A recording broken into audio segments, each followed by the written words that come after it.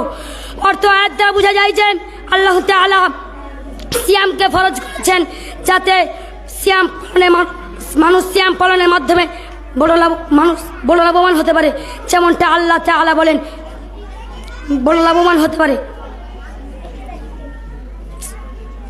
অর্থাৎ, হে ঈমানদারগণ, তোমাদের পূর্ববর্তী লোকদের মতো তোমাদের ওপর সিয়ামকে ফরজ করা হয়েছে যেন তোমরা আল্লাহর ভীতি অর্জন করতে পারো। অর্থ আয়াত বোঝা যায় যে আল্লাহ তাআলা সিয়ামকে ফরজ করেছেন যাতে মানুষ সিয়াম পালনের বিনিময়ে আল্লাহর ভীতি অর্জন করতে পারে, যা মানুষের উভয় জীবনে সফলতা নিয়ে আসবে। শ্রোতামণ্ডলী, সিয়াম এমন একটি আশ্চর্য ধরনের ব্যতিক্রম ইবাদত যার সম্পর্যায়ের ইবাদত পৃথিবীতে নাই, যার সাদৃশ্যপূর্ণ ও সামঞ্জস্যপূর্ণ কোনো ইবাদত পৃথিবীতে নাই। শ্রোতাবিন্দু, সিয়াম এমন একটি ইবাদত যা করলে দেখা যায় না, যতক্ষণ পর্যন্ত আপনি না বলবেন ততক্ষণ পর্যন্ত কেউ বুঝতে পারবে না যে আপনি একটি ইবাদত করছেন, যার নাম সিয়াম।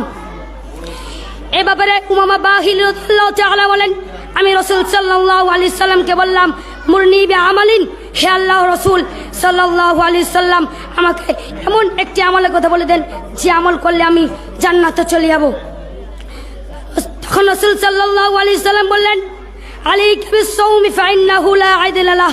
উম্মা তুমি সিয়াম পালন করো, ইবাদতের জগতে সিয়ামের সম্পর্যায়ের ইবাদত নেই।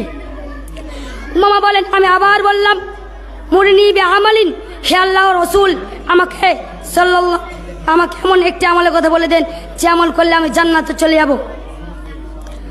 রাসূল সাল্লাল্লাহু আলাইহি সাল্লাম তখন বললেন, আলাইকা বিস-সাওমি ফাইন্নাহু লা মিথলা লাহ। উম্মা তুমি সিয়াম পালন করো, ইবাদতের জগতে সিয়ামের দৃষ্টান্ত কোন ইবাদত নেই। সম্মানিত উপস্থিতি, সিয়াম এমন একটি ইবাদত যা পালনের মাধ্যমে আল্লাহ রাব্বুল আলামিন আমাকে ও আপনাকে সম্মানিত করবেন। এই মর্মে রাসূল সাল্লাল্লাহু আলাইহি সাল্লাম বলেন, عن سهل بن سعد عن النبي صلى الله عليه وسلم قال إن في الجنة بابا يقال له الريحان يدخل منه الصائمون يوم القيامة لا يدخل منه أحد غيرهم فإذا دخلوا غلق فلم يدخلوا منه أحد। সাহাল ইবনে সাদ রাদিয়াল্লাহু তাআলা বলেন, নবী করিম সাল্লাল্লাহু আলাইহি সাল্লাম বলেছেন, জান্নাতে একটি দরজা রয়েছে যার নাম রায়হান। কিয়ামতের দিন সে দরজা দিয়ে শুধু সিয়াম পালনকারী প্রবেশ করবে, তার ব্যতীত অন্য কেউ সে দরজা দিয়ে প্রবেশ করবে না। তারা প্রবেশ করলে সে দরজা বন্ধ করে দেওয়া হবে, আর কেউ সে দরজা দিয়ে প্রবেশ করবে না। এবং তিনি অন্য জায়গায় আরো বলেন, আব্দুল্লাহ ইবনে আমর রাদিয়াল্লাহু তাআলা রাদিয়াল্লাহু আনহু قال إن رسول الله صلى الله عليه وسلم قال الصيام والقرآن يشفعان للعبد يوم القيامة يقول الصيام يا ربي منعته الطعام والشهوات بالنهار فشفعني فيه ويقول القرآن منعته النوم بالليل فشفعني فيه قال فيشفعان। হাযরত আব্দুল্লাহ ইবনে আমর রাদিয়াল্লাহু তাআলা বলেন, হতে বর্ণিত তিনি বলেন, রাসূল সাল্লাল্লাহু আলাইহি সাল্লাম বলেছেন যে সিয়াম এবং কুরআন আল্লাহর নিকট কিয়ামতের দিন আল্লাহর নিকট বান্দার জন্য সুপারিশ করবে। সিয়াম বলবে, হে প্রতিপালক, আমি তাকে দিনের বেলায় খাদ্য অপরিমিত হতে বাধা দিয়েছিলাম, সুতরাং আপনি তার ব্যাপারে আমার সুপারিশ কবুল করুন। এবং কুরআন বলবে আমি রাত্রে তাকে নিদ্রা হতে বাধা দিয়েছিলাম, সুতরাং আপনি তার ব্যাপারে আমার সুপারিশ কবুল করুন। অতএব উভয়ের সুপারিশকে কবুল করা হবে। এই হাদিস দ্বারা বোঝা যায় যে সিয়াম এমন একটি ইবাদত যা বিচারের মাঠে কথা বলবে এবং সিয়াম পালনকারীর ব্যাপারে জোরালো সুপারিশ করবে এবং তার সুপারিশকে কবুল করা হবে। শ্রোতামণ্ডলী, সিয়াম এমন একটি ইবাদত যা দ্বারা মানুষের পাপ মোচন ও বান্দাকে জাহান্নাম থেকে রক্ষা করা হবে। এ ব্যাপারে রাসূল সাল্লাল্লাহু আলাইহি সাল্লাম বলেন, মান সামা রমাদান ঈমানান ওয়া ইহতিসাবান গুফিরা লাহু মা তাকদ্দামা মিন যামবি। যে ব্যক্তি ঈমানের সাথে ও সওয়াবের আশায় রমজানের সিয়াম পালন করে তার পূর্বের গুনাহ সব মাফ করে দেওয়া হয়। وعن جابر عن النبي صلى الله عليه وسلم قال إنه الصيام جنة يستجن بها العبد من النار ولا نعجز به। এবং হযরত জাবের রাদিয়াল্লাহু তাআলা আনহু বলেন, নবী করিম সাল্লাল্লাহু আলাইহি সাল্লাম বলেছেন, সিয়াম হচ্ছে জাহান্নাম থেকে বাঁচার ঢাল, যা দ্বারা বান্দাকে জাহান্নাম থেকে রক্ষা করা হবে। আর সেটা আমার জন্য এবং আমি নিজে এর প্রদান করব। জন্যই তো আল্লাহ রাব্বুল আলামিন বলেন, ফামান শাহিদা মিনকুমুশ শাহরা ফালইয়াসুম। অতএব তোমাদের মধ্যে যে কেউ রমজান মাস পেয়ে যাবে সে যেন সিয়াম পালন করে। অবশেষে আল্লাহর কাছে দোয়া করি আল্লাহ রাব্বুল আলামিন যেন আমাদের সকলকে সিয়াম পালন করার তৌফিক দেন। আমিন। ওয়া আখির দাওয়ানা আলহামদুলিল্লাহি রাব্বিল আলামিন। আসসালামু আলাইকুম ওয়া রাহমাতুল্লাহি ওয়া বারাকাতুহু।